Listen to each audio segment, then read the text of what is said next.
नाज़रीन, कुछ रोज़ पहले वलेंशिया टाउन में 3 बच्चों और एक खातून की मौत होती है जो उन बच्चों की माँ है। नाज़रीन, पुलिस जाए वक़ुआ पर पहुंचती है, फॉरेंसिक टीमें वहां पर पहुंचती हैं और डीआईजी ऑपरेशंस लाहौर फैसल कामरान साहब खुद वहां पर पहुंचकर जाए वक़ुआ का जायज़ा लेते हैं।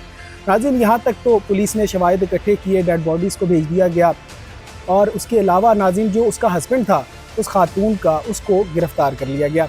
अब ज़राए के मुताबिक कुछ खबरें आई कि पुलिस ने काफ़ी हद तक ये केस जो है वो हल कर लिया है। इन्वेस्टिगेशन पुलिस ने अब मज़ीद इसमें क्या नए हक़ाइक़ जो हैं वो सामने आए हैं, इस सब पर बात करने के लिए मेरे साथ मौजूद हैं senior crime analyst Noman Shaikh साहब।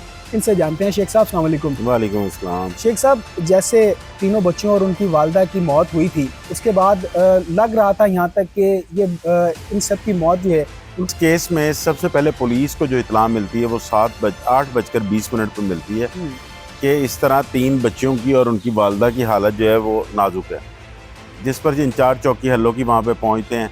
वालदा का पता चलता है कि उन्हें जो क्लिनिक है पास ही घर के, वहाँ शिफ्ट कर दिया गया है, जबकि जो बच्चे हैं वो जाँबर नहीं है, वो मुर्दा हालत में पाए गए। पुलिस वहाँ पे अभी तफ्तीश शुरू ही करने लगती है कि पुलिस को इत्तला आ जाती है कि इनकी वालदा भी जाँबाज हो गई। उसके बाद वहाँ पे क्योंकि खामंद ही रह जाता है इनका नासिर डोगर, नासिर को पुलिस हिरासत में लेती है। DIG operation Faisal Kamran, SSP Tauqeer जो पिछले साबका थे जी, और एसपी मॉल्टन असद अली, ये उसको लेकर फैसल टाउन थाने चले जाते हैं। वहाँ पे तकरीबन 4 बजे तक सुबह 5 घंटे इसकी तफ्तीश होती है। उसके बाद जो मेरी पुलिस अफसरान से बात हुई, उनका ये कहना था कि हमारी तफ्तीश में ये 80% क्लियर है, ठीक है। इसको अभी हिरासत में लिया गया, बाकायदा गिरफ्तार नहीं किया गया। लेकिन पुलिस को डाउट मौजूद था कि ये शामिल भी हो सकता है, तो इसलिए पुलिस ने ये मुकदमा अपनी मुद्दत में दर्ज किया। ठीक है। अब वहाँ पे अगले दिन जब मीडिया भी जाता है, पुलिस इर्द गिर्द के घरों के जो रिहायशी हैं, मोहल्लेदार, उनके बयानात कलम बंद करती है, तो उसमें ये स्टोरी सामने आती है कि साथ वाले घर से एक बच्ची जो है वो देखती है कि जो वॉशिंग एरिया है घर का, वहाँ पे बच्चे हालत गैर में पड़े। ठीक है। वो आके बैल देती है तो नासिर बाहर आता है। वो नासिर को कहती है कि जी कि आपके बच्चे जो हैं उनकी तबीयत ठीक नहीं है, वो वॉशिंग एरिया में इस तरह वॉमिटिंग वगैरह कर रहे हैं। तो नासिर कहते हैं कि नहीं, मेरे बच्चे तो मूवी देखने गए हैं। दरवाज़ा बंद करती, दोबारा जाके वो कंफर्म करती है कि वाकई बच्चे देखे हैं मैंने। वो देखती है, आप वापस आती है, सामने इनके घर के जो लॉन्ड्री वाला उसको बताती है ठीक है। कि इस तरह इनके बच्चों की तबीयत ठीक नहीं है, वो पीछे वॉशिंग एरिया में। वो जाकर बेल देते हैं। बेल देने के बाद वो दरवाज़ा अपना खोलता है तो कहते हैं जी बच्चे आपके इस तरह पीछे हैं, इनकी तबीयत ठीक नहीं। कहता है मेरी बेगम ने बताया मूवी देखने गए, चले आए चल के देखते हैं। वहाँ पे जाके देखता है तो वो बच्चों जो है उन्हें सांस ही नहीं आ रहा होता। वो कहता है मैं बेगम से पूछता हूँ ये क्या मामला। वो परेशानी में ज़रा बाहर आता तो कार पोर्च में बेगम हालत गैर में खुद भी गिरते गिरते उसे कहते, वहाँ पे जो लोग मौजूद थे, कि इसने मेरे बच्चों को जहर दे दी। उसके बाद अब वो शक सारा फिर उस पर नासिर पे चला जाता है। फिर इसकी तफ्तीश का आगाज़ होता है।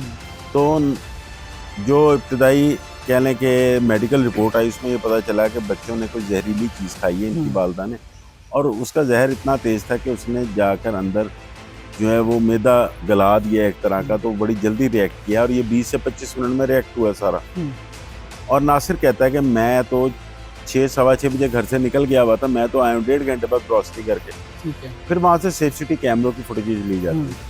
उसमें पता चलता है कि 6:10 पर नासिर वहाँ से निकला है। ठीक है। और 7:45 पर वापस आया है, तकरीबन 1 घंटा 35-40 मिनट। और जो ग्रॉसरी करके आया वो बेगम के साथ मिलके अंदर रखवाई है। उस दौरान उसका जो पहला बयान था कि बेगम ने मुझे कहा कि आइसक्रीम खा लें, तो मैंने उन्हें कहा कि नहीं, मुझे प्यास लगी हुई, मैंने भी आइसक्रीम नहीं खानी। तो एनी शाहिदीन ने जो एक बयान दिया उसकी बहुत अहमियत थी। उन्होंने ये कहा कि जिस वक्त हम गए हैं, जो सामने लॉन्ड्री वाला था, हमने नासिर को बताया कि इस तरह आपके बच्चे जो हैं वो पीछे वॉशिंग एरिया में हैं। बच्ची ने ऊपर से देखा। तो उस दौरान उसकी बीवी हमारी बात नहीं सुन रही थी, वो खामद को कह रही थी कि आप आइसक्रीम खा लें। ठीक है। उसने कहा इसको पीछे रखो, मैंने तुम्हें पहले कहा मैंने अभी आइसक्रीम नहीं खानी। तो उसके बाद फिर जब कड़ी से कड़ी जोड़ी गई, फिर इनकी बहनों से बात की गई जो बैरून मुल्क से अब तो पाकिस्तान आ चुकी हुई हैं। उन्होंने भी बताया कि इस तरह ये इसको साइकोलॉजिकल प्रॉब्लम थी, ये नफ्सियाती मरीज़ा थी, पहले भी इसने कोई अटैम्प्ट की थी इस तरह की। और ये कोई 1-1.5 साल से दवाई भी ले रही थी। ठीक है। और नासिर का पाकिस्तान लाने का वो मकसद ही इसको ये था, जो नासिर ने बताया हम्म, कि अपने अजीज़ो कार में घुल मिल के रहेगी ठीक तो है। वहाँ पर ये बेहतर हो जाएगी। हम्म, अब पुलिस को तकरीबन सारी स्टोरी क्लियर हो गई कि माँ ने नासिर की भी अटैम्प्ट की, वो नहीं हो सका। ठीक है। फिर जो CDR निकाली गई उसमें से एक खातून का भी नंबर मिला। उस खातून से बात हुई, उसने कहा जी मेरी इस तरह सहेली तो मेरे से 2 दिन पहले मिली और ये कह रही थी कि पता नहीं खामन के साथ ताल्लुकात ठीक नहीं, तो मैं दिल करता है मेरा खुदकुशी कर लूँ, हम्म, लेकिन मैं कहती हूँ कि मेरे बच्चों का क्या बनेगा। तो वो फिर इतनी जाकर ट्रिगर हुई कि उसने फिर प्लान किया कि हम सारे इस दुनिया से इकट्ठे ही चले गए।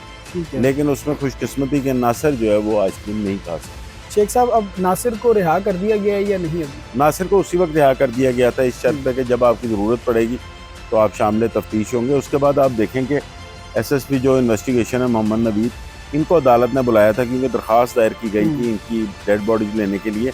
तो बाहमी रजामंदी से अदालत, क्योंकि वालिद ही उसके सबसे जी। क्लोज थे, दूसरी फैमिली की भी बाहमी रजामंदी से दोनों को डेड बॉडी हैंड ओवर की गई।